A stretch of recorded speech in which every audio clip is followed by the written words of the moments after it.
8:30 को आपका एक्सीडेंट होता है और 9 o'clock आप मेंस की एग्जाम देने जा सकते हैं। इंटरव्यू से पहले 1 महीने तक आप हॉस्पिटलाइज्ड है और उससे 1 वीक पहले आप दिल्ली जाके उसकी प्रिपरेशन कर सकते हैं।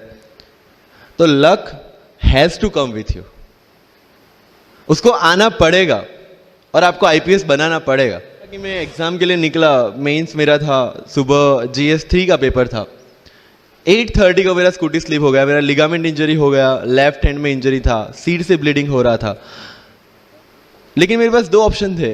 मैं खड़ा हुआ, मैंने देखा, okay my right hand is safe and I decided I will go to the exam hall and write the exam. मेरे पास 2 ही ऑप्शन थे, या तो मैं वहां से उठ के रोने लगूं, यार मेरे साथ ही ऐसा क्यों हुआ, मेरा एक्सीडेंट हो गया, मेरा मेंस खराब हो गया, और हॉस्पिटल जाओ। या दूसरा ऑप्शन था कि मैं देखूं कि मैं 3 घंटे और सर्वाइव कर सकता हूं। हाँ, कर सकता हूं। मैं मेंस के लिए एग्जाम हॉल में गया। ये जितने भी फोटोग्राफ्स लगे हैं, सर ने जैसे बताया कि जितने भी इंसान सक्सेसफुल हुए, अगर आप उसकी लाइफ स्टोरी देखेंगे तो कहीं ना कहीं एक मोमेंट आता है जहां पे वो इंसान की जो स्ट्रगल है वो पीक पे हो जाते हैं। वो इस मोमेंट पे आपको डिसाइड करना है कि आपको वहां से यू टर्न लेना है या आपको वहां से आगे निकलना है। इन सब लोगों ने डिसाइड किया कि उनको वहां से आगे निकलना है, एंड दैट इज द फंडा ऑफ लाइफ। सक्सेस उन्हीं को मिलता है जो इस स्ट्रगल वाले मोमेंट से आगे निकलने की सोचता है।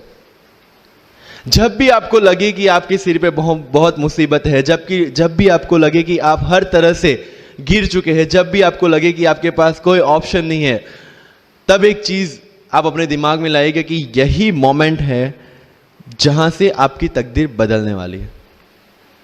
क्योंकि डायमंड जो होता है वो जितना ज्यादा घिसता है उतनी ज्यादा उसकी वैल्यू होती है। सोना जो होता है वो जितना ज्यादा तपता है उतनी उसकी वैल्यू होती है। अगर आप जिंदगी में तप रहे हैं, अगर आप जिंदगी में घिस रहे हैं, अगर आपको लग रहा है कि आप हर तरह से मुसीबतों में गिरे हुए हैं, तभी आपकी जो वैल्यू है वो बढ़ने वाली है।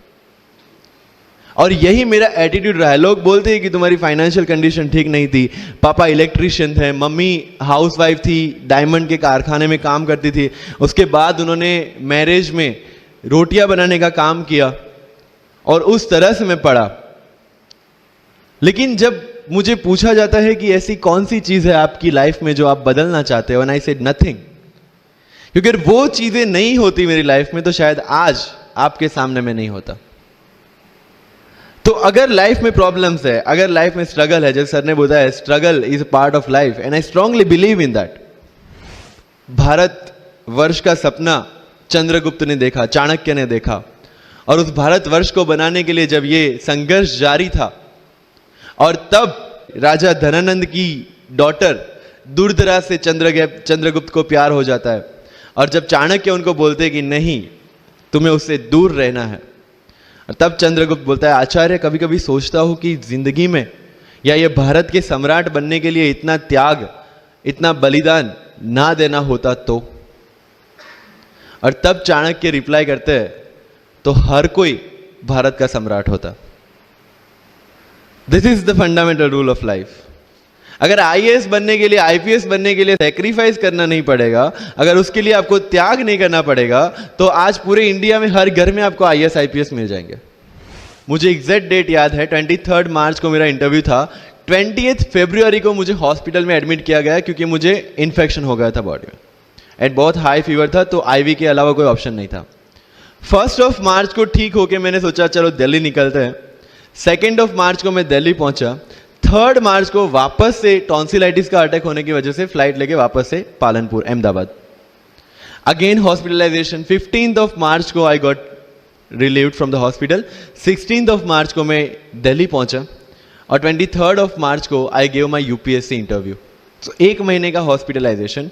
उसके बाद जब दिमाग में ये था कि मेरे साथ जो लोग इंटरव्यू दे रहे हैं वो 1 महीने से प्रिपरेशन कर रहे हैं, एंड 1 महीने से मैं हॉस्पिटल में था, again I thought this is the moment to prove yourself. I went to the interview और पूरे इंडिया में 2nd highest marks in interview.